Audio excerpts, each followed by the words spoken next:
Programa Mãe Moderna, oferecimento Colégio Regina. Somos construção para transformar. Bem-vindos ao Mãe Moderna. Aqui o nosso objetivo é explorar dicas, tendências e soluções que tornam o dia a dia das mães mais fácil e prazeroso. Vamos transformar a experiência da maternidade em algo ainda mais especial. Está começando mais um programa.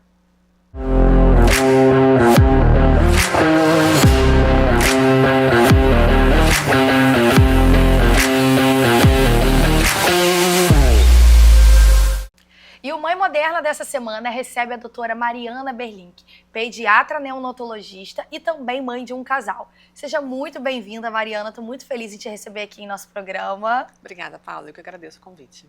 É sempre muito bom, né, ter pessoas aqui tão profissionais, assim como você, para a gente poder aprender um pouco mais. Mas eu vou começar o programa de hoje pedindo para você poder falar um pouquinho sobre sua maternidade, sobre seus filhos. Você que tem um casal, como que você faz para equilibrar tudo isso com essa profissão que também exige muito de você? Acho que, na verdade, não existe esse equilíbrio, né? A gente tenta buscar o equilíbrio, mas é lógico que durante o dia isso não funciona exatamente como a gente gostaria, né? É difícil, porque assim, eu escolhi uma carreira que eu sei que depende muito né, de eu estar presente no consultório, na UTI, enfim, sala de parto, emergência, e aí realmente as coisas ficam meio complicadas de equilibrar tudo, né? Mas a gente tenta. E aí, conta com a ajuda da rede de apoio ali, que é importante, porque muito senão importante. A gente não consegue dar conta. E mais assim, já estou mais de 10 anos aí aqui em Campos, mais de 15 anos de formada. E aí a gente vai tentando, já agora, arrumar meios de a carga horária, né, ficar mais fluida para a gente poder conseguir aproveitar as crianças também, que são a prioridade, né, no fim das contas. E para você, como que foi escolher essa profissão? Você que está sempre envolvida com criança, né? Na verdade, assim, meu pai é pediatra, neonatologista, então eu sempre tive essa influência em casa, né? E aí, eu lembro, na época, não existia muito controle no hospital, eu lembro de ir na maternidade, ver os bebês, então eu já estava bem já naquele meio ali. E aí, nunca pensei em fazer outra coisa. Assim, desde que eu entrei... Pode-se dizer que já estava no sangue, né? Estava no sangue, e aí, assim, fiz medicina, não consegui, tentei, porque as pessoas falavam assim, não, porque vai dar plantão e não sei o quê. Né? Na medicina, a rentabilidade não é tão grande quanto seriam, né, as especialidades cirúrgicas e tal. Mas, enfim, é o que a gente gosta, né? E trabalhar realmente com o que você gosta é o que move a gente, né? Assim. E a maternidade veio bem depois, né? Você que tem uma menina... De 8 anos e um menino de 2 anos. Foi tudo programado, assim, né? Eu era do Rio de Janeiro, então eu acabei minha faculdade no Rio de Janeiro, fiz minha pediatria no Rio de Janeiro, fiz minha especialização de neonatologista no Rio de Janeiro, e quando acabou tudo, eu casei, e aí eu me mudei para Campos, meu marido é de Campos, campista, e aí eu comecei, né, casei, e aí fica uns 2 anos ali sem programar muita coisa, e aí depois engravidei já, tudo cronometrado. Você tentou assim, organizar ao máximo, porque a gente tenta organizar, né, para tentar assim, sair tudo de uma logística que a gente consiga dar conta, né? Assim, eu tinha uma prioridade que era terminar minha formação, né, eu sei que a logística de filho fica difícil, né, ter que estudar, porque aí quando você está fazendo residência, é muito difícil, é muito estudo, é muito tempo né, dentro de um hospital, naquela fase de aprendizado, que realmente ali, era meu foco naquele momento. Então, assim, eu sempre fui muito, assim, programada, entendeu? Então, eu programei o primeiro filho, programei o segundo acabou sendo um pouquinho mais tarde, porque veio a pandemia. Sim, e aí acabou atrasando um pouco os planos. A gente não sabia né, exatamente o que o Covid causaria numa gestação ou não, enfim, aí também estava todo mundo isolado, eu falei, não... E você também que vive nesse meio de hospital, acredito que ter adiado um pouco esse momento também foi por conta de você entender tudo aquilo que estava acontecendo. A gente estava com medo, né? Afinal de contas, a gente não sabia o que a gente ia encontrar pela frente. E eu estava lá de frente, né, pro Covid, tanto na UTI, quanto no consultório, quanto na emergência. E com medo de trazer aquilo tudo para dentro de casa, né? Assusta. Mas eu não trouxe para casa, tá? Que bom, graças a Deus. Quem trouxe para casa era quem não era médico. Então, assim, porque os cuidados eram muito grandes, né? Pra gente, estava ali na linha de frente mesmo, então acabou que foi tudo bem. E como que é para você hoje trabalhar tendo um bebê de 2 anos? Porque vamos dizer que ainda é um bebê, né? Você logo voltou a trabalhar depois que você teve. Como que foi essa diferença para você do primeiro filho para o segundo filho? Não, eu tinha, assim, como pediatra, neonatologista, que trabalha em UTI, eu tinha quase certeza que ele pegaria uma infecção de cara, né? Assim, porque a pequena na época tinha 5 para 6 anos, ficando doente direto, como todas as crianças ficam, né? E é um período bem... Exatamente, ele nasceu em abril, no pico da bronquiolite, ali das viroses todas, né? E aí não deu outra, né? Ele nasceu, com 20 dias, ele estava internado na UTI com uma infecção. E Mas, assim... que eu só vou te interromper um minutinho. O que eu acho, assim, o meu coração de mãe, como pediatra, estava tranquilo, porque eu sabia que aquilo ali ia dar certo, entendeu? Mas eu vejo a aflição ali é muito grande das outras mães que não entendem o que está acontecendo, né? E é muito louco isso até, né? Porque eu também sou mãe de 2 e na primeira gestação a gente fica com muito medo, a gente não sabe o que vai vir pela frente, a gente não sabe as fases, a gente vai descobrindo tudo aquilo assim conforme vai acontecendo. Para o segundo filho, a gente meio que já tá sabendo lidar com algumas situações. Eu te confesso que a minha primeira foi mais tranquila do que o meu segundo. É exatamente por essas viroses múltiplas aí que eu acho que foi mais tranquilo, né? Ela, assim, eu só tinha, né, o primeiro filho, só tem um, então é mais fácil um pouquinho, porque eu me vi muito dividida, assim, ter que estar na UTI e ter que estar com a outra, né? Porque, afinal de contas, tem uma criança ali que, né, Sim, de 5, 6 anos que tá precisando da sua atenção e você, né, fica lá, tem outrozinho que você tem que tirar leite, tem que amamentar e tem que estar lá, né, porque as medicações, e você fica lá, os exames e tudo, e veia, e ao mesmo tempo tem a pequenininha, né, que tá, coitada, né, de 5, 6 anos, que já, coitada, já teve aquela perda da mãe ali, já não é mais filha única, cadê minha mãe que tinha que voltar para casa, minha mãe tá no hospital de novo, então o segundo foi bem difícil. Foi bem é engraçado que quando a gente conversa sobre isso, maternidade contra as mães, a gente vê que cada uma lida de uma forma, cada uma tem a sua particularidade, né? Exatamente. Porque realmente quando os desafios são diferentes, né? Exatamente. E são momentos da vida também diferentes, né? Às vezes não. No primeiro você tava de um jeito, hoje você acaba estando de outro, outro momento da vida. Mamava e dormia, mamava, coitada, 10 minutos e dormia 3 horas, ela era ótima. O segundo tinha muito refluxo, enfim, teve a PLV, que é a alergia à proteína do leite de vaca, então assim, teve uns poréns. E você logo voltou a trabalhar? Como que foi o seu gestar? Durante a gestação você trabalhou normalmente? Na gestação eu trabalhei normalmente, não tive nenhuma intercorrência, graças a Deus, foi tranquilo. Essas duas passei muito bem. Agora, voltar a trabalhar, as duas acabei voltando um pouco precoce. E aí, o segundo, né, coitado, ainda ficou mais sofrido por conta desse refluxo. Então, assim, eu deixava leite pra ele, eu deixava um potinho de leite, a sensação que eu tinha é que ele golfava 3, 4 potinhos de leite. Então, a conta ali era muito difícil de fechar. Eu voltei com uns 3 para 4 meses a trabalhar de fato. Porque a profissão, infelizmente, não permite que a gente fique, né, fora do consultório, por exemplo, ficar 6 meses fora do consultório. Quando você voltar, já não tem mais paciente, né? Então, assim, é complicado. Então, tem que estar presente, tem que tentar equilibrar ali. Exatamente. E agora, falando um pouco mais sobre sua profissão, sobre a Mariana médica, quais são as dicas que você dá pra gente, principalmente agora, nesse calor excessivo, para todas as mães? Quais são os cuidados? O que você acha que realmente não pode faltar? Assim, o que eu vejo, né, no geral, e lá em casa também é a mesma coisa, com a de 8 anos e com a de 2 também. Se deixar, eles querem brincar o dia inteiro. Né? Embaixo do sol quente, não cansa, não para comer, não para ir ao banheiro, não para beber um líquido, para comer uma fruta. Então, assim, acho que a gente tem que ter essa obrigação. Fala assim, olha só, deu 2 horas, 1h30, que tá muito calor, vamos lá comer, vamos lá, né, fazer as necessidades que tem, dá uma refrescada, refresca o corpo até mesmo. Dos pais, né? Tem que ser nosso, porque se deixar, eles vão direto, né? E aí, realmente, a gente está vendo alguns casos aí de distúrbios eletrolíticos que vão parar no hospital por causa de vômito, de desmaio, porque realmente o calor está muito forte, né? E aí, se a gente não controlar, pode complicar. E muita hidratação também, eu acho que beber isso... muito líquido. Eu fico muito no pé da minha filha, porque eu fico controlando a garrafinha de água que eu mando pra escola. Eu nunca tive esse problema com meu filho, porque ele bebe muita água. Agora ela não. Então, tanto é que ela já teve infecção urinária algumas vezes. Então eu fico muito no pé dela. Falo, não, tem que beber água. E quando eu busco da escola, a primeira coisa que eu faço é examinar a garrafinha, água, né? Nossa, hoje você bebeu água, hoje você não bebeu tanta água assim. Porque eu fico muito no pé deles por conta da hidratação, independente do período do ano, mas agora ainda muito mais. Não, a gente tem que ficar em cima, porque senão eles não têm, né, essa consciência, né? Vão querer brincar mesmo, né? Criança, né? É energia que não acaba. E aí a gente tem que priorizar, assim, né? Os líquidos mais saudáveis, né? Porque também não adianta vir com essa história de Guaravita. Água, né? Como é que é? Guaraná natural, não existe isso, né? Refrigerante, açúcar, enfim, que tem, né? É água e suco natural, né? E assim, até as frutas, né? As frutas mais com maior concentração de água também, melancia, melão, enfim, que são ali melhores nesse, mas que sei, fruta qualquer uma é válida, né? Então, e que é ótimo também, porque refresca também nesse calorão, né? Pode congelar, né? Hoje em dia tem as uvas que a gente bota na geladeira e sai congelado e vira quase que uma balinha. Enfim, tem muita opção hoje em dia, né? O sorvete, que tem como você congelar também, bater, que fica... Exatamente, o sorvete não, morango, né? Que fica quase um sorvete. Exatamente. Então, a gente tem que introduzir tudo isso também. De forma natural, né? Assim, e gostosa para a criança também, né? Porque a gente sabe que hoje em dia as tentações são múltiplas aí, né? Dos ultraprocessados, enfim. E aí acaba que a gente, às vezes, é mais fácil para a gente também empurrar ali um ultraprocessado do que realmente oferecer uma fruta. Acaba sendo mais prático, vamos dizer exatamente. assim, Então, a gente tem que ter esse cuidado, assim, para poder, né, priorizar o sabor e a qualidade do alimento, né? Então, isso é muito importante. E você tocou agora há pouco também nesse assunto de viroses, que é uma época do ano que acaba aparecendo muito. São sintomas muito parecidos. A gente vai por fases, né? A gente passou ali janeiro, fevereiro, né? Verão, férias, com as gastroenterites, né? Diarreia, vômito e febre, assim, era o tempo todo. Nossa, meus filhos pegaram uma tem uns 20 dias atrás. E, assim, foi uma loucura, porque a minha filha, ela começou a ter os sintomas.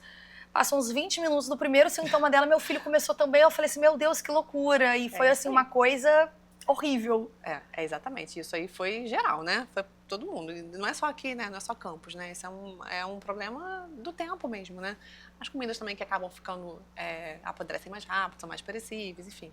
É uma conjuntura, muito mar, muita banho de rio. Isso, eu ia te perguntar isso. Nós estávamos na praia quando aconteceu isso. Você acha que isso tem uma interferência? Um ambiente muito cheio, com muitas pessoas. A higienização, né? A água que, querendo ou não, acaba sendo mais contaminada. A gente consome as coisas na praia, por exemplo, que a higienização é super falha, mas a gente finge que não vê, acaba dando, né? Enfim, faz parte, né? Mas a gente sabe que isso tem as consequências junto, não tem jeito. Então, nesse período do ano, é mais comum realmente de se ver... São as gastroenterites. Agora já está acabando com as gastroenterites, né? Já está começando na fase ali dos resfriados. Meu filho já está resfriado agora, né? Nessa época do ano. Começaram as aulas e começa. E a gente já está começando a ter também, tanto na emergência quanto na UTI, um aumento do número de casos de crises de asma, né? Então, assim, já está, junto com as viroses aí respiratórias, a asma voltando. E a asma, ela é decorrência de quê, assim? Não, aí são crianças, né? Aí o pessoal que já tem mesmo uma predisposição genética, né? E aí, quem tem mais chiador ali, às vezes o bebezinho pequenininho já é um bebê chiador também, aí vem as bronquiolites juntas, enfim. Então, E são as famosas também, rinites, bronquite, tudo it, Todas né? as ites estão vindo juntas agora já. Né? E acaba aumentando muito mais nesse período. Aí aumenta os casos de atendimento nas emergências e também as internações, né? E tem alguma dica ou alguma coisa que a gente possa fazer para poder evitar esse tipo de... Assim, é importante, assim, pensando assim, em bronquiolites, que são crianças pequenas, né? Que são os maiores, por mais que a criança grande possa internar, obviamente, e está internando, o nosso maior público, assim, de atenção são os bebês, né? São as bronquiolites, né? E as pneumonias nas crianças ali até os 6 meses, que são as mais graves, né? Que, no geral, acontecem nas crianças que têm irmãos mais velhos, né? Porque elas não estão frequentando a escola ainda, mas o irmãozinho ali de 3, 4 anos está na escola e aí traz o vírus para casa. Então, eu acho que mais do que talvez com o cuidado com o bebezinho, é o cuidado com as pessoas que vão conviver com o bebê, né? Não tem como você afastar um irmão, né? Um do outro, como aconteceu comigo. Não tinha como afastar a minha filha, né, do meu filho. Mas chegou em casa, lavar as mãos, tomar um banho depois da escola. Se está com sintoma de resfriado, alguma gripe, tentar evitar de ficar perto. Evitar de ficar perto. Isso é bem difícil, né? Porque o irmão quer beijar, quer estar junto, quer ajudar a mãe a cuidar. Então, isso é um problema gravíssimo. Tomar cuidado até para não culpar a criança mais velha, porque às vezes, ele pegou, foi de você, porque você não teve cuidado. Isso não é uma coisa boa, né? Enfim, vai acabar acontecendo, não tem muito jeito. Então, assim, é um cuidado ali com as visitas, né? Porque não é para ficar recebendo visita com recém-nascido. Não é um período também, exatamente, né? Todo mundo ficando um pouco gripado aí, então manter a casa arejada, isso é importante também. As vacinas em dia, é de extrema importância, né? Então, já tem várias vacinas aí disponíveis, tem que manter o cartão vacinal em dia, é muito importante. Agora a gente já tem também as vacinas disponíveis para a mãe, né? Para a gestante, pensando na prevenção da bronquiolite. Vacina muito cara ainda. Parece que o Ministério da Saúde vai liberar aí para o SUS, então a gente está nessa expectativa muito grande aí de que para o ano que vem, se Deus quiser, a gente vai ter uma diminuição aí das bronquiolites. Isso ajuda muito mais, né? Tanto os bebês quanto as mães também a lidar com toda essa situação, né? Com certeza, sim. Vai ser um ganho muito grande pra gente. Eu vou dar uma pausa bem rapidinho, que eu vou chamar o comercial, mas você não saia daí, porque já já a gente volta. Programa Mãe Moderna, oferecimento Colégio Regina. Somos construção para transformar.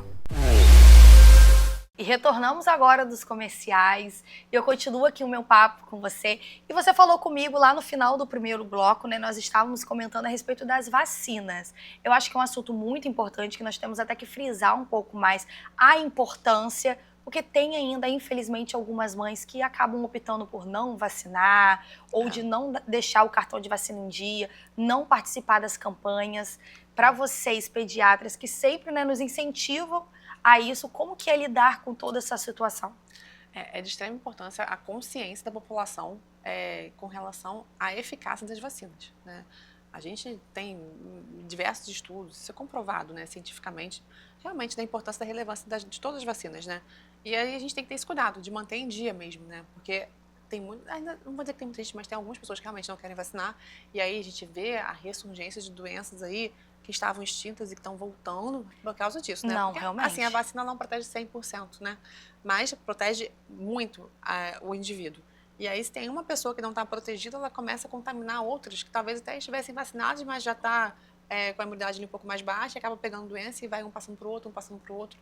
Aí a criança que às vezes não tem idade ainda para fazer aquela tal vacina pega a doença, aí que são os recém-nascidos que acabam, né, sofrendo ainda mais ali com as doenças que estão voltando aí, né? Então, é bastante complicado. A gente tem que ter essa consciência da importância de manter o cartão vacinal em dia. Não, realmente, você falou... E é de graça, né? A gente tem tanta vacina aí de graça. É só ir no postinho, colocar aí, em dia. Às vezes vem a vacina paga, a pessoa quer pagar a vacina, mas aí o pessoal, a de graça, deixa, né, de lado. E assim, é até um período também, né? Até uma determinada idade, agora eu não me recordo qual exatamente, mas você mantém o cartão ali em dia e depois você só participa das campanhas que tá acontecendo. Um ano e 3 meses, tem muita vacina realmente. Mas depois vai é todo mês praticamente, né? E tem mãe que às vezes fica até com até medo. Até os 6 meses é realmente todos os meses. Então fica com medo, ou fica com pena de dar, com medo da criança dar febre, mas isso tudo faz parte. Não quero dar 2, 3, 4 de uma vez, mas dá, é melhor dar tudo de uma vez. E tem que manter, né? Tem, é muito importante. Você comentou a respeito da volta mesmo dessas doenças que por muitos anos estavam extintas, doenças que na minha infância eu nunca nem tinha escutado falar exatamente por conta disso, por conta da vacinação. Sim. Eu lembro que na minha infância tinha-se muito catapora, hoje em dia a gente praticamente nem escuta mais falar, por conta da vacinação. Exatamente. Ou quando tem a catapora, é uma lesãozinha ou outra, não como a gente ficava antigamente, que era Nossa, eu fiquei cheia e era realmente algo assim, o meu primo pegou, passou pra mim, passou pra outra pessoa da família, quando você ia ver já tava todo mundo. Por exemplo, a vacina não protege 100%, mas ela impede, assim, a evolução para casos graves da catapora. A catapora pode dar ocular, pode dar afetar o sistema nervoso central, a gente não tem nem consciência disso. Acho que catapora é só na pele, mas não é. Então a gente tem umas cataporas que são mais complicadas mesmo. E depende também do sistema imunológico de cada um, porque assim, tem gente que acaba dando mais, tem gente que acaba dando menos. Sim, depende, sim. A resposta imunológica faz muita diferença aí na resposta ao vírus, né? Então, mamães, pelo amor de Deus, vamos reforçar isso aqui, deixe o cartão de vacina do seu filho em dia. Como a doutora acabou de falar, é de graça, é gratuito e você não vai fazer mal a ele, muito pelo contrário, você vai estar fazendo bem. Exatamente. A gente viu ano passado aí um monte de casos de coqueluche, né? Não sei se você ficou sabendo. Sim. Eu não tinha visto coqueluche ainda na minha vida. E a gente, assim, criança internando na UTI, enfim, algumas estão tratando em casa mesmo, mas você vê que é uma doença que voltou. E às vezes é até difícil ter um diagnóstico por ser uma doença que não se vê mais. Assim, acaba que a gente vai lendo os estudos e a gente vai tendo contato, sabendo, né, que tá ressurgindo, né? A gente já tem hoje em dia um exame que é para poder fazer no cotonetezinho, né, que a gente chama de painel respiratório, que a gente vê exatamente qual é, ali, digamos, o bicho que tá causando aquela tosse, enfim. Pode ser bactérias, ou pode ser bactéria, ou pode ser um vírus. E a gente, só que é um exame caro, né? Então a gente não faz isso em larga escala, a gente faz em casos muito específicos, mas assim, na UTI a gente tem o hábito de fazer, em recém-nascidos a gente tem o hábito de fazer, em crianças pequenas, lactentes, né? Ali até 6 meses. Então a gente vai vendo que realmente está ressurgindo, entendeu? Então, assim, talvez no grande povo, assim, né? Na população em geral, a gente não consiga enxergar isso, mas internamente a gente consegue ver. E é uma coisa que realmente é preocupante, né? A gente tem que ficar atento a isso. Assim, pode levar à morte, literalmente, né? Então, assim... E a respeito do volta às aulas, a gente que está nesse período também das crianças retornarem às aulas, outras que estão iniciando agora, né, o seu momento aí de estudo, tendo o primeiro contato com a escola, e a gente sabe que as crianças acabam adoecendo muito nesse período. Isso é uma coisa que a gente tem que ter consciência como mãe, né, e como pai, enfim, né, como cuidador, de que as crianças vão adoecer, né? Então, assim, muitos pedem assim, ai, Mariana, tá tossindo, tá com catarro, aí manda por WhatsApp, o que eu dou? Não é assim, né? Assim, a tosse ela é um sintoma de alguma coisa acontecendo. E que tem que esperar novos sintomas. A gente aí tem que ver como é que vai ser a evolução, tem que ser examinado para poder ver que às vezes a tosse é porque tem uma sinusite, tem catarro no nariz, ou nem é sinusite, é só um resfriado que está só acometendo no nariz mesmo. Tem tosse que às vezes é por conta do pulmão, aí vem a bronquiolite, as asmas, pode ser pneumonia, enfim, tem várias causas para uma tosse, né? Então a gente tem que saber qual é a causa da tosse. Então, assim, saber que xarope não cura tosse, né? Então, assim, é um tratamento específico mesmo, mas as pessoas adoram xarope, então é bem complicado isso, porque aí vem aquelas eu acho listas que se a mãe, de remédios. mal de vó que veio pra avó, veio pra mãe, sempre tem aquele xaropinho. Receita, assim, com um monte de coisa que a gente sabe que não tem efeito, não tá nada comprovado. Então, assim, sintomas de gripe normal, lavar o nariz com soro, né? Hoje a gente já está mais apto de fazer a lavagem nasal do que antigamente. Hoje a gente vê muito mais isso, né? Temos até alguns aparelhos, coisas que facilitam. Tem muitos, assim. Eu já testei quase todos. Eu uso muito aquele... que é tipo uma garrafinha. Aquela que você aperta em pé? Que eu consigo também. A última fazer. que eu tô usando agora é mas essa. eu consigo fazer mais no meu filho. Na minha filha eu tenho uma certa dificuldade em fazer. Parece que não sai do outro lado, assim. Então, aí tem que ver, porque às vezes tem uma criança que tem, às vezes, uma obstrução, certo nasal, um eu desvio, alguma coisa. Eu cheguei a pensar sobre isso. Existe essa possibilidade. E assim, se não vai sair pro lado, vai sair para trás, ela vai engolir. Não tem problema nenhum engolir, né, o soro. Mas a lavagem nasal acaba ajudando muito nesse aspecto. E a criança também tá retornando ali. É importante todos os dias. Se tiver doente, né? Se não tiver, não tem necessidade. Assim, vou fazer, a criança tá bem, vou fazer todos os dias. Isso não tem muito sentido. Depois que a gente pega o hábito, não sei se acontece com você, de lavar o nariz, sai aquele catarro enorme, você fala, meu Deus, como é que esse catarro vai ficar horas dentro do meu filho? Óbvio que aquilo não vai ficar bom, né? E aí acaba que a gente tem um uso maior de antibióticos. Com meu filho, eu já consigo fazer uma lavagem nele ao ponto de ver aquilo mesmo saindo. E a pergunta é exatamente essa, como que ele estava conseguindo respirar obstruído desse jeito? É exatamente isso. Então, é bem importante a lavagem nasal aí nesses casos de nariz entupido, né, com catarro, enfim. E temos mães que, às vezes, até pensam em retirar o filho da escola, porque fala assim, mas adoece tanto e não melhora nunca. Como que faz para lidar com essa fase? Tem algumas crianças que a gente chega a recomendar realmente que saia da escola, né, porque tá vindo ali de infecções de repetição mesmo, graves, né, não só aquele narizinho escorrendo, aquela tossezinha boa, mas que realmente, às vezes, acaba fazendo um uso mais regular de antibiótico e tudo, e a gente acaba recomendando, olha, do jeito que tá, não dá pra gente continuar na escola, né? Tá mais em casa do que na escola. E isso diz mais também a respeito do sistema imunológico da criança. Também, né? Porque tem crianças que têm mais propensão, com certeza, né? E aí vem toda a genética familiar. Quando você vai ver a mãe tem rinite, bronquite, né? E o pai também são alérgicos. Então, você vê que aquela criança sofre mais do que outras, né?